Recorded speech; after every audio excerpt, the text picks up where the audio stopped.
Hey guys, Peter from Fringe here, and I'm here with Lauren. Lauren's way more fit than I am. And also, if you own a CrossFit box and you call up, you want some personalized attention, Lauren's gonna be the one who's taking care of you. So that's pretty legit, right? Yep. Anyways, not close enough.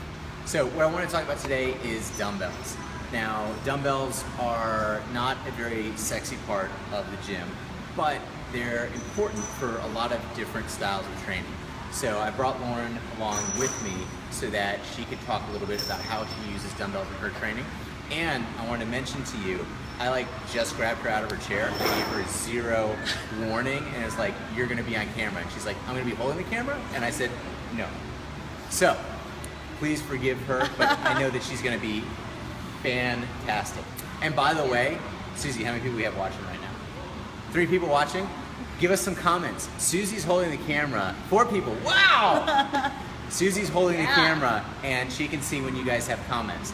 5 people, oh my God, we're going through the roof here. But yeah, oh, I just hear somebody away. But so make comments, and we can actually address them live. So you can talk about, I mentioned my hair before, how much my mom hates it, and whatever else. So let's go over to our dumbbell rack. So this is the size dumbbell that I use in my training. It's 5, I think it's kilogram, and it's actually 5 pounds. pounds. So, do some curls for the girls. Oh my God. There you go. So let's get serious for just 1 minute, and then we can get back to me screwing around on camera. So the dumbbells that we sell the most of at Fringe are these. The technical term for them is rubber-coated hex dumbbells. Why are they called that? Well, because they've got a hexagonal cross-section on the heads, and those heads are coated with rubber. And then you get a nice knurled section, ergonomic knurled section in the middle. So a couple of things about that. So the knurling is there. Obviously, it's not super important on a 5-pound dumbbell, but when you start getting up in weight, the knurling really helps you to hold those dumbbells when you're doing whatever you're doing with them. Additionally, I had mentioned that they're ergonomic, so you can see that they bulge slightly in the middle. And that bulge is to help contour to your hand and help stay in your grip here. So now on to the rubber-coated heads. So why do we sell so many with the rubber-coated heads versus a more traditional all iron dumbbell?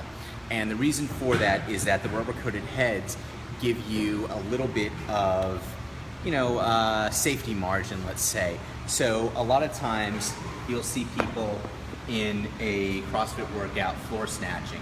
And so if you're floor snatching, you're free of my terrible snatch. Pull it up, boom. And then if you're repping it out, you can kind of, oh, that was good. There you go. You can kind of drop the bell, grab it with the other hand, and there you go. So the other thing is, why hex bells?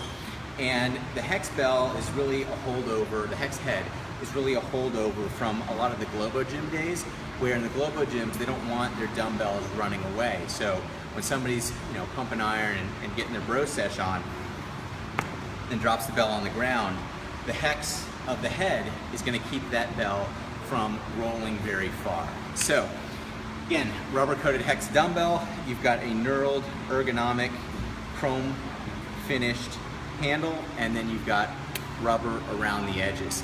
Now, how are ours different than the competition? So, one of the things about ours is that we go the extra mile to make sure that there's a really great seal between and joining of the rubber to the chromed steel for the handle. So I'm sure you've been in the gym before and you've seen that one of these heads has popped off. It happens from time to time. But what we do is we have a little bit of extra magic in there, very similar to our bumper plates, where we join these together really well. So I've been talking a whole bunch. Let's talk with Lauren. So you'll roll over here.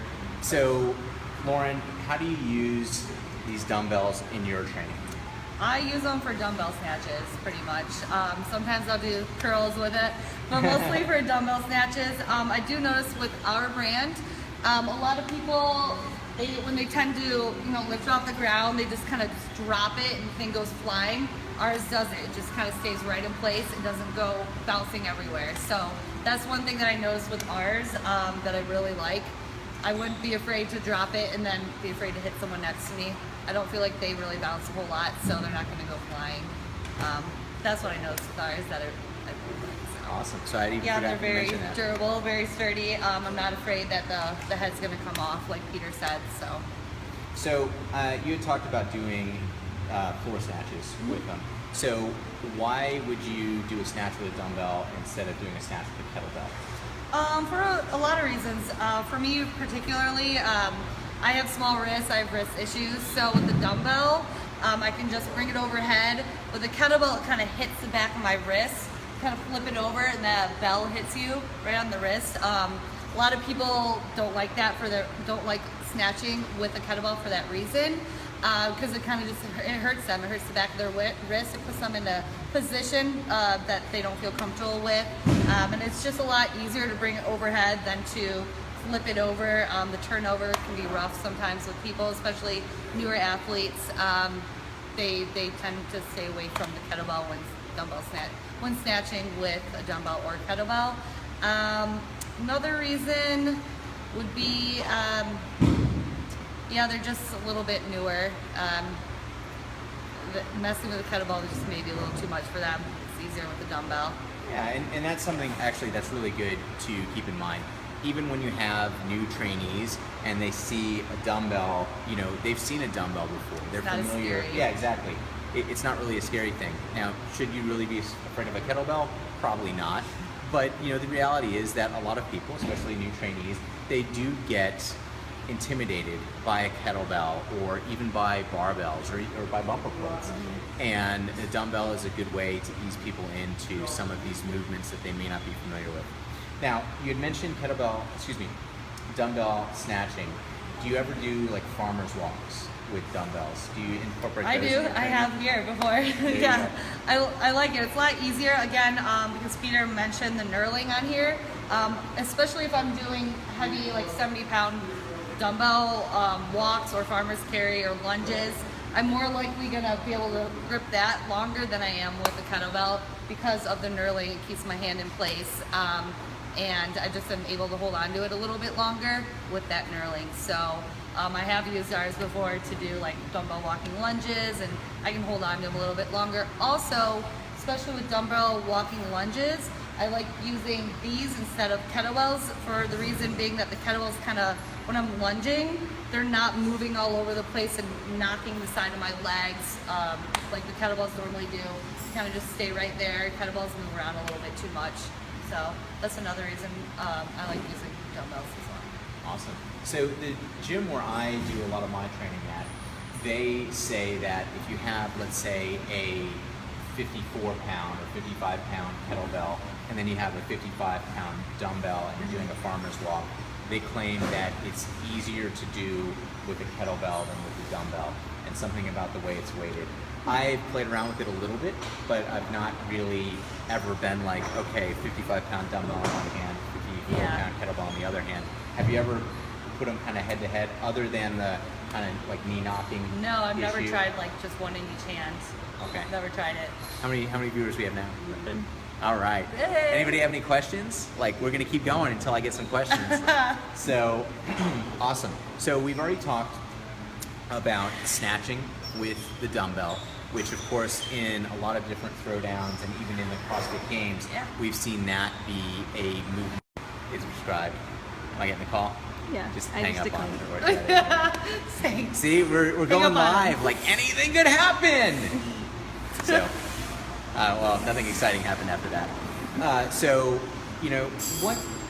And I know I just grabbed you out of your chair, Yeah. so you haven't studied for this or whatever. But what are typical RX weights for males and females in With those the comps? dumbbell? With the dumbbell when you're doing like floor snatching. Sure. It's usually like 75, 55. Usually like the RX weight. or 50. It's depending. It's for women, it's 50 or 55, then 70 or 75. Yeah. It's usually right around there. And so that's definitely something that would It's a little bit heavier, yeah. Yeah, and something that would be very interesting to try out Like a with the legit dumbbell. Yeah, so one thing to keep in mind, and just something that I always keep in mind whenever I'm going overhead, particularly with one arm overhead, because when you're going overhead with both arms, you actually have a little bit of stabilization, at least along, this plane, because you've got both of those arms overhead. But when you have just one arm overhead, I've noticed a lot of times people can kind of accidentally track wide, which I've heard is really bad for your shoulders. I'm not a coach. What do you think? Keeping it close. Yeah. You gotta always keep it close to the body. So I try always to keep it right up against the ear. So let's broaden off of like wadding and CrossFit types of movements. What do you use dumbbells for? Curls. Curls. Kickbacks. What's a kickback? Show me a kickback. Yeah, get it. I thought she was going to grab the You can do heavier weight. kickbacks, you can do flies, you can do dumbbell Bench press. you can do a bunch of bro stuff with it. So one of the things that I've noticed in my training, and you can mention about your training.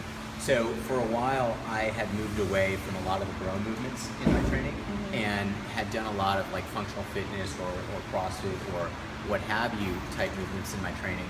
And I've lately, in the past few months, been moving a lot of actually lighter weighted bro movements back into my training. And I really feel like my shoulders are a lot healthier now. Because I feel like a lot of those lightweight movements with dumbbells have actually been really helping to build a lot of stability and what, so I go to Atomic Athlete, what they would call durability around the shoulder. So one thing that we've been doing recently that I've enjoyed is we'll do supersets of, so one thing that we were doing, you'll come with me, Susie.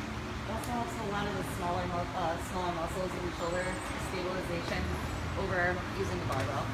So one of the circuits that we've been doing recently is we go to a skull crusher, lay down double skull crusher, and then we go to a dumbbell bench press, and then we stand up and go into some curls, and then we go some dumbbell presses. So I'll just do a couple of movements.